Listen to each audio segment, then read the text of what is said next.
The woods felt strange that morning. My younger cousin and I had stumbled upon an old, forgotten logging trail, overgrown and almost hidden unless you were deliberately looking for something unusual. And that's exactly what we were. Two restless guys seeking a bit of adventure, or at least a break from the dullness of the day. The faint trail branching off from the road was hardly visible, concealed under layers of ferns and decaying leaves. It seemed to call to us, almost begging to be discovered. We joked about it being a shortcut in that teasing way close friends do when neither wants to admit they're uneasy. The air in the forest was colder, unnaturally so, for the late spring afternoon. An eerie chill seeped through our jackets, making us shiver. The towering evergreens loomed overhead, their drooping limbs thick with moss, almost as if they were observing us. The trail twisted and wound deeper into the woods, and before long, we were further in than we'd planned. It felt like hours had passed when we stumbled upon something that brought us to an abrupt halt. A clearing, small and encircled by ancient stones coated in layers of moss. The symmetry of the stones seemed unnatural amidst the chaotic wilderness of the forest. My cousin made a comment about ancient rituals, but his nervous laugh quickly died in the stillness. The air in the clearing was heavy, suffocatingly quiet. No birds, no insects, no breeze, just an oppressive silence. We sat down on the damp ground to catch our breath, trying to shrug off the unease. I convinced myself it was nothing, just my overactive imagination. My cousin rummaged through his backpack for water while I scanned the area. That's when I felt it, a primal instinct, like an unseen presence watching us. The hairs on my arms stood on end. I scanned the surrounding trees but saw nothing, only the dense shadows cast by the gnarled trunks. My breathing grew shallow as I tried to steady myself, telling myself it was just the silence playing tricks. Then the light began to dim, not like a gradual sunset but an abrupt shift, as if the forest had exhaled darkness. The canopy above seemed to knit itself tighter, and shadows stretched across the clearing. I turned to speak to my cousin, but my words caught in my throat.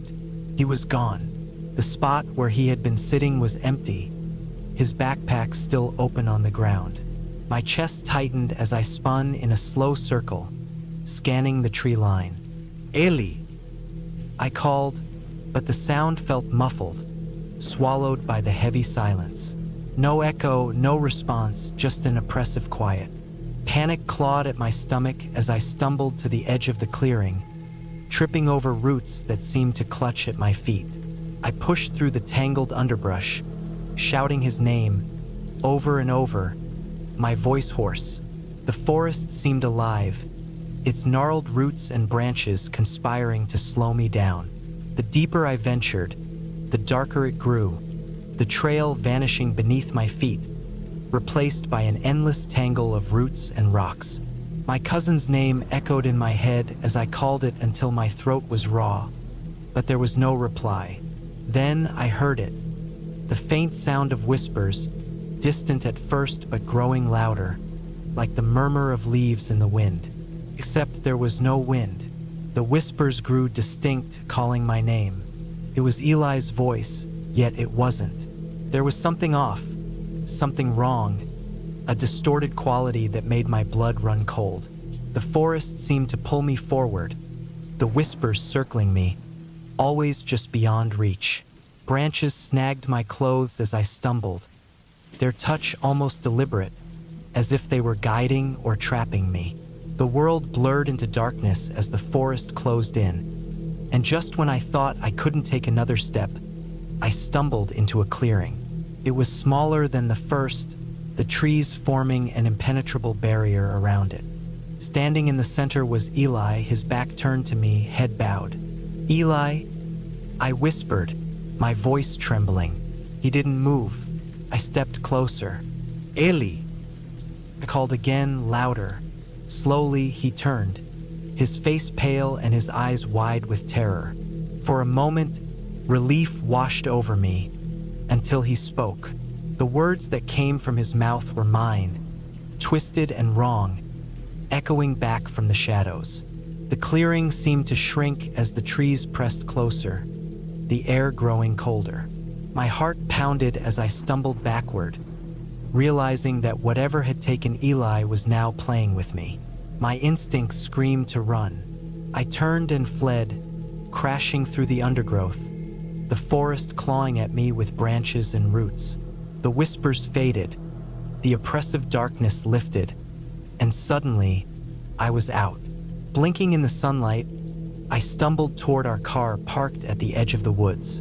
Eli was standing beside it, pale and shaken. His eyes met mine, and I saw the same terror reflected in them. "Where were you?" he choked out.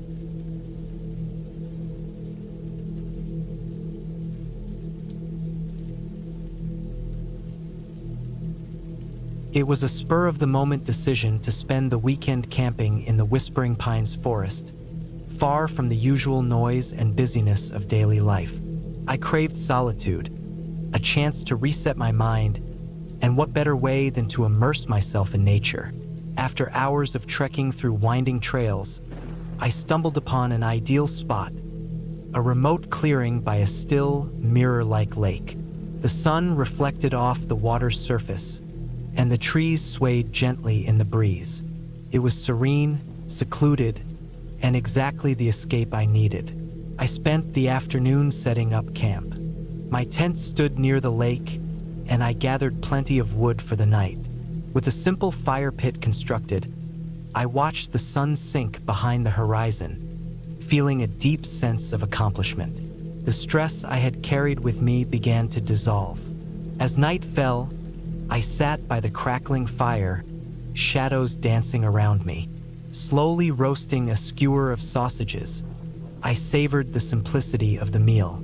When darkness fully embraced the woods, the stars emerged in a breathtaking display, sparkling like tiny jewels across a velvet sky. I leaned back, warmed by the fire as the surrounding air cooled. The tranquility was magical. For the first time in ages, my thoughts stilled, and I felt truly at peace.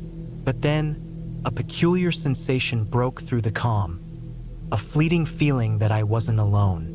My gaze darted toward the trees, scanning the shadows, but there was nothing unusual. Shaking off the unease, I reminded myself that nerves were normal on a solo trip. Adding more wood to the fire, I tried to relax, though a tiny sliver of doubt lingered. Eventually, exhaustion took over, and I prepared for bed. Ensuring the fire was fully extinguished with water, I listened as the embers hissed and died. Crawling into my tent, I zipped it up tightly and nestled into my sleeping bag. The ambient sounds of the forest, a frog's croak by the lake, rustling leaves, and the occasional distant hoot of an owl, lulled me to sleep. Sometime during the night, I woke with a start. My heart raced, though I didn't know why. The air felt icy, and the silence was unnerving. Gone were the comforting forest sounds, replaced by an oppressive stillness. My instincts screamed that something was wrong. Cautiously, I unzipped the tent just enough to peek outside. My breath caught. The fire I had extinguished was burning again, flames dancing in the darkness. My mind reeled. I vividly remembered dousing the fire and watching it go out. How could it be lit again? Stepping out of the tent, the cold bit through my clothes, and the silence weighed heavily on me. My gear had shifted subtly. The pot, boots, and even my bag weren't quite where I'd left them. Though the changes were minor, they sent shivers down my spine. Flashlight in hand, I scanned the surrounding trees, the beam trembling as much as my hands. The night dragged on, and I tried to convince myself it was all in my head. But when I turned back toward the tent, my stomach dropped. The zipper was partially open. I was sure I had closed it fully. Frightened, I spent the rest of the night by the fire, feeding it constantly to keep it alive. Every sound, a rustling leaf, a snapping twig, sent my pulse racing.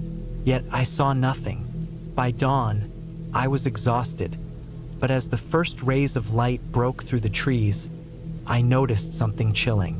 Deep, bare footprints circled my tent. Someone or something had been pacing while I slept. Heart pounding, I packed my things as quickly as possible, all the while scanning the forest's edge. The woods were unnaturally quiet. Even the usual morning bird calls were absent. The shadows felt alive, shifting just beyond the reach of my vision. Then I heard it, a twig snapping behind me. Whipping around, I saw nothing, but my fear grew. Determined to leave, I shouldered my bag and hurried toward the trail. The sensation of being watched grew stronger with every step. The forest seemed to close in, its towering trees like looming sentinels. As I neared the main trail, the sound came again, louder this time. I froze. Turning slowly, I glimpsed a tall, dark figure among the trees, moving with an eerie grace. Panic surged, and I broke into a run, ignoring the uneven ground that tugged at my feet. Branches clawed at my clothes, and roots threatened to trip me, but I pressed on. My breathing was ragged, my legs burned, and the forest seemed to warp around me. Finally, the trees thinned, revealing the trail bathed in sunlight. Relief flooded me as I stumbled onto it, though my body trembled with fear. Against my better judgment, I glanced back. The shadow stood at the forest's edge, motionless but undeniably watching. I turned and ran, not stopping until the forest was a distant silhouette behind me. Though I escaped, the memory of that night haunts me. Whatever was in those woods wasn't natural, and it wasn't done with me.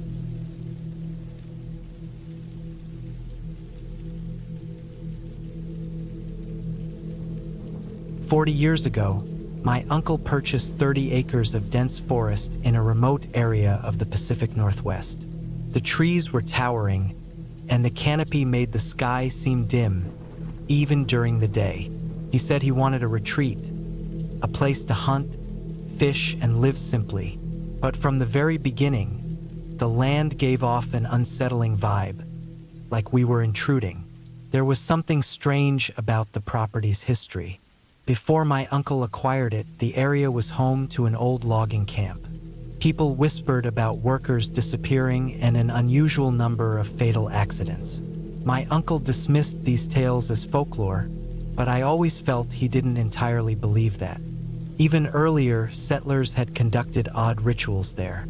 He once found strange carvings on ancient trees and stone arrangements in peculiar circles. It was unclear whether they were meant to contain something or keep it out. The local tribes avoided the area entirely, calling it Shadowed Place and leaving it undisturbed.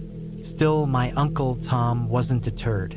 He built a cabin on the land with his own hands, a simple structure that groaned under the wind's weight. He added a small smokehouse and even a lookout platform. Yet, no matter how much he worked on it, the wilderness resisted him. It seemed almost alive, unwilling to be tamed. Whenever I wandered off, the forest felt heavy, the air colder, and I had the distinct impression I was being watched. The first time I realized the land wasn't normal, I was 11 or 12. Walking along an overgrown path, I heard a faint whimper. At first, I thought it was our old dog, Rusty, though Rusty had been gone for over 2 years. Turning, I saw what looked like him in the shadows. But something was wrong. His coat was patchy, and his glowing, pale eyes were nothing like the warm brown ones I remembered. I froze, staring. Then, just as suddenly as it appeared, the figure vanished. I bolted back to the cabin, heart pounding, and told Uncle Tom. He laughed it off, claiming the forest could play tricks on the mind. Maybe he was right, but the encounter left me deeply uneasy. Over the years, the strangeness escalated. The land seemed to reject us. By the winter of 2023, Uncle Tom and my cousin Jake spent their weekends there, trying to make it feel like home. But the forest had other plans. Strange things started happening. One morning, they returned looking shaken. Jake wouldn't talk, But Uncle Tom explained they'd found animal bones arranged in an intricate star-like pattern in front of the cabin. He blamed coyotes, though his worried eyes betrayed his words. Deep scratches, unlike anything left by raccoons or bears, marred the cabin walls, extending all the way to the roof. Determined to get answers, Jake set up motion-activated cameras around the property. The following weekend, they checked the footage but found mostly static and odd bursts of light. The strangest clip showed a tall, gaunt figure at the clearing's edge. It moved unnaturally fast, and when they replayed the clip, it was gone. One night, Uncle Tom woke to scratching on the roof.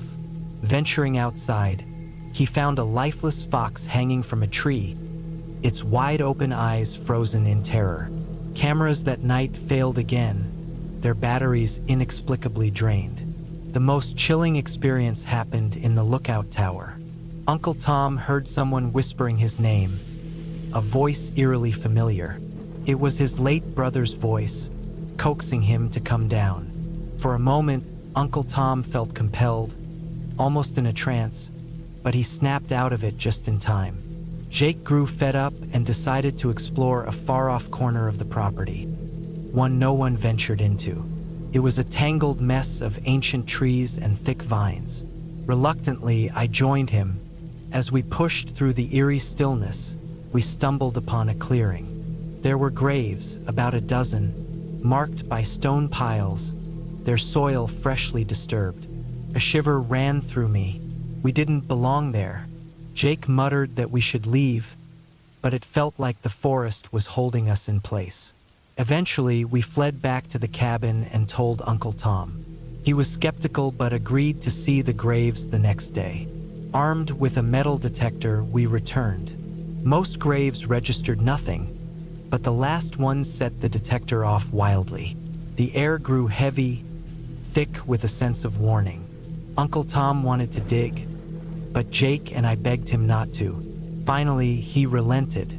From that point on, the forest's hostility became undeniable. Uncle Tom stopped staying in the cabin and moved to a camper closer to the road. Jake refused to return altogether. Whatever lurked in those woods, whatever lay beneath those graves, made it clear we were unwelcome. We learned to stay away.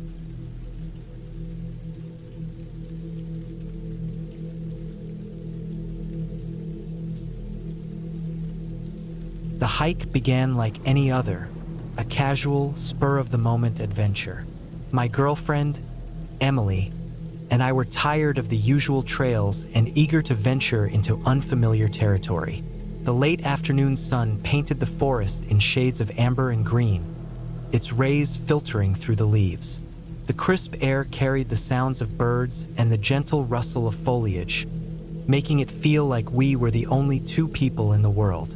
Curiosity led us away from the marked trail, eager to uncover the hidden corners of the woods.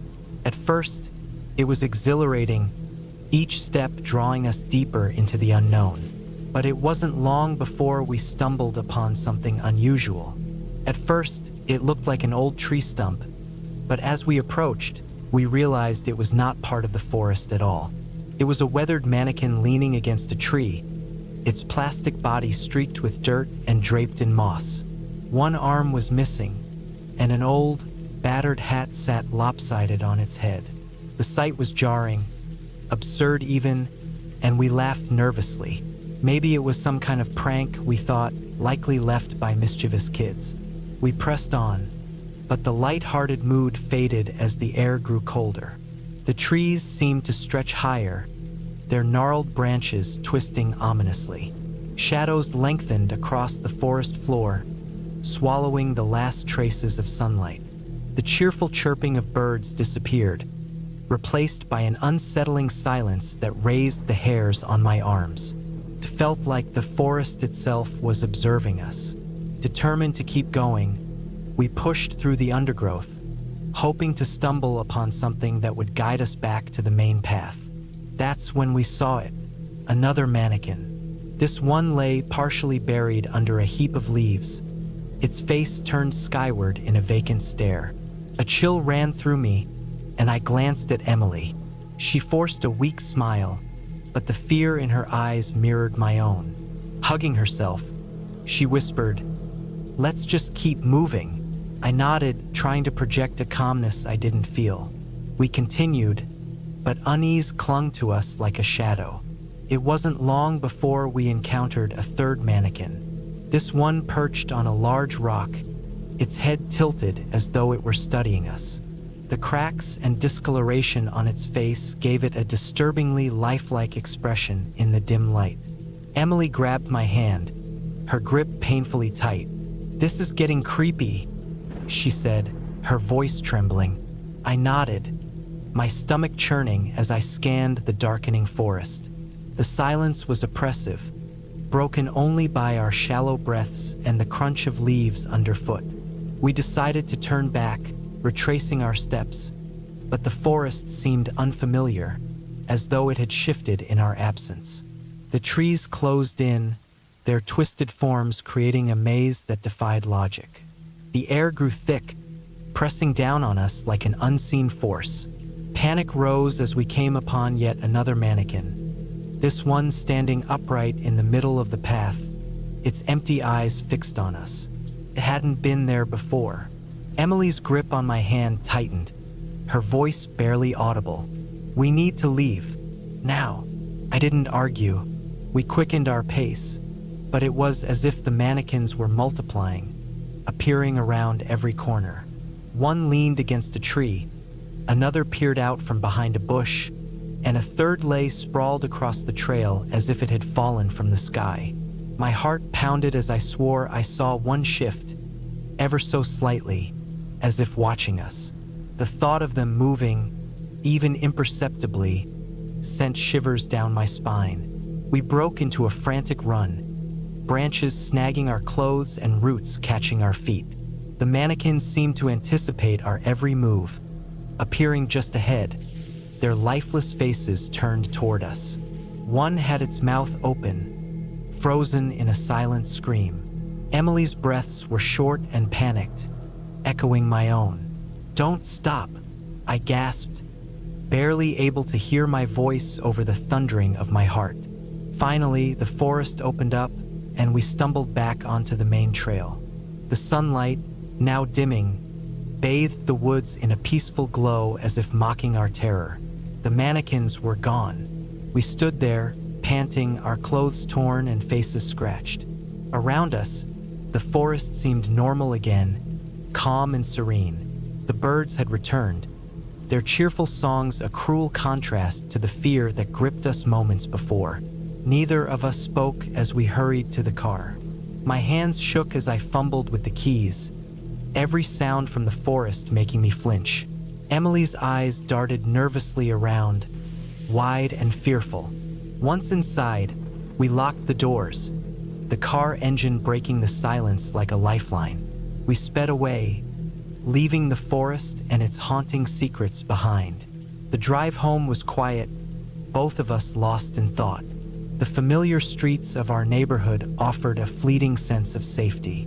When we arrived at Emily's house, she turned to me, her voice barely above a whisper. "Do you think they'll follow us?" I wanted to reassure her, to say something comforting, but the words wouldn't come. "I don't know," I admitted. She nodded, doubt clouding her face as she kissed my cheek and hurried inside. I waited until the door was locked before driving home, my hands gripping the wheel so tightly they ached. That night, sleep was elusive. Every creak of the floorboards, every rustle of leaves outside my window set my nerves on edge. Though I checked the yard multiple times, it was always empty. Still, the feeling lingered, the sense that something was watching, waiting. Weeks have passed, but the memory hasn't dulled. I haven't dared to return to that forest. And on quiet nights, when the wind is still and the shadows stretch long, I sometimes hear faint rustles outside my window. I tell myself it's just the wind, but deep down I wonder if they followed us after all.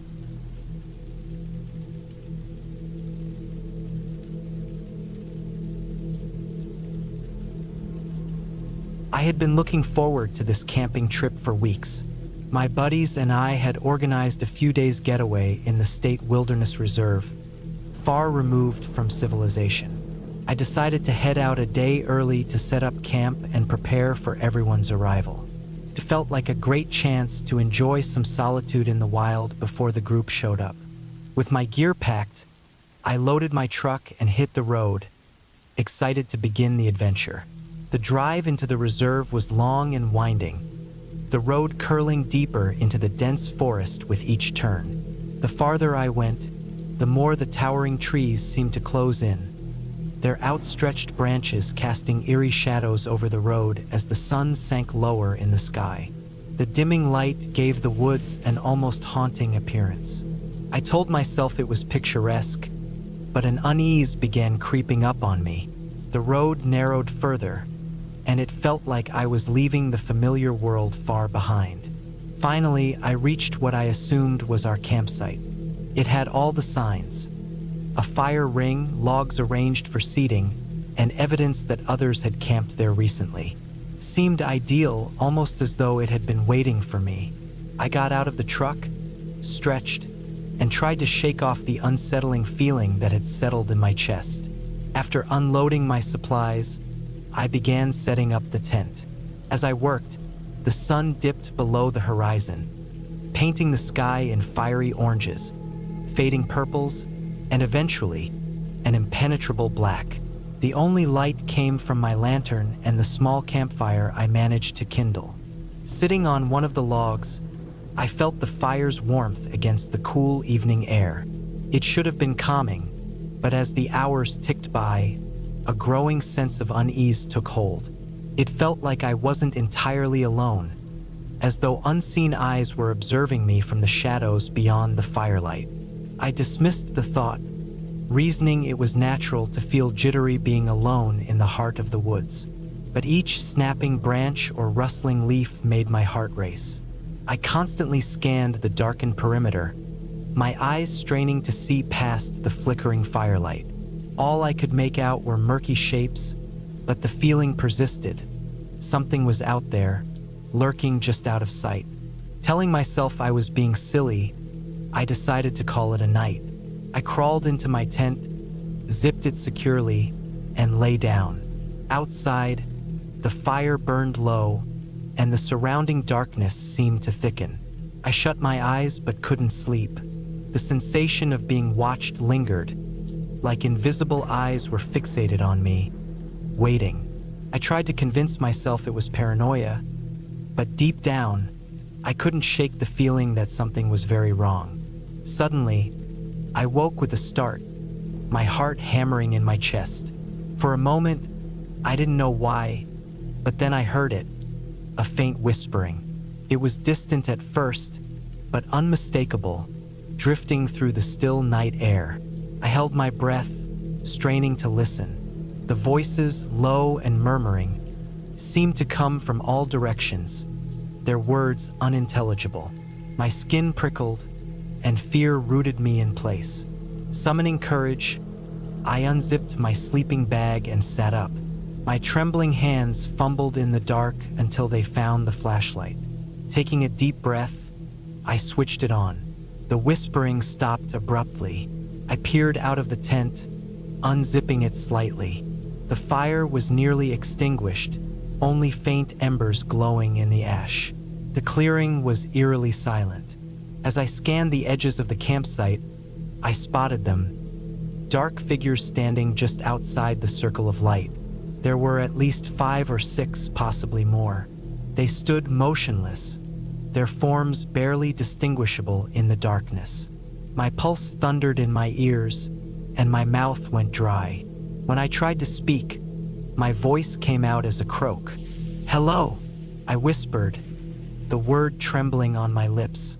The figures didn't respond. They just stood there, staring. My hands shook as I tightened my grip on the flashlight and aimed the beam toward them. For a brief instant, it looked like one of them moved closer. Panic surged through me, and I quickly redirected the light. But when I looked back, they were gone. The clearing was empty, as though they had never been there. I zipped the tent shut as fast as I could, clutching the flashlight with white-knuckled hands, and stayed alert, listening intently. The whispers didn't return, but the oppressive silence was worse. The forest felt like it was holding its breath. I remained awake the rest of the night, every sound making my heart leap. The faintest crack of a branch or rustle of leaves heightened my fear. It felt as though those shadowy figures were still out there, waiting. When dawn finally broke, I cautiously peeked out. The campsite appeared normal, peaceful even, but the unease lingered. I quickly packed up my belongings, my hands trembling. As I glanced around the clearing one last time, a horrifying realization struck me. I was at the wrong campsite. The spot marked on the map was several miles away, deeper into the forest. I had unknowingly spent the night in a completely different place. Shivers ran down my spine as I considered whose site this had been and whether those figures were connected to it. I hurriedly shouldered my pack and began trekking back to the car, every step fraught with paranoia. The forest was quiet except for the crunch of leaves beneath my boots, but I couldn't shake the feeling of being followed. It felt like those figures were still there, blending into the trees. Reaching the truck, I threw my gear inside and locked the doors, my hands shaking as I started the engine. I drove toward the correct campsite, desperate to find my friends and share what had happened. When I finally arrived and explained everything, one of them grew visibly pale. "You've never heard the stories, have you?" they asked in a low voice. "They say there are watchers in these woods. Campers have vanished here." A chill ran down my spine. I knew then I couldn't stay another night. The forest no longer felt welcoming. It was hostile, hiding something I didn't want to encounter again. As I drove away, I couldn't help but glance into the trees, half expecting to see those shadowy figures one last time. The thought lingered, heavy and oppressive. They were still out there, watching, waiting for their next visitor.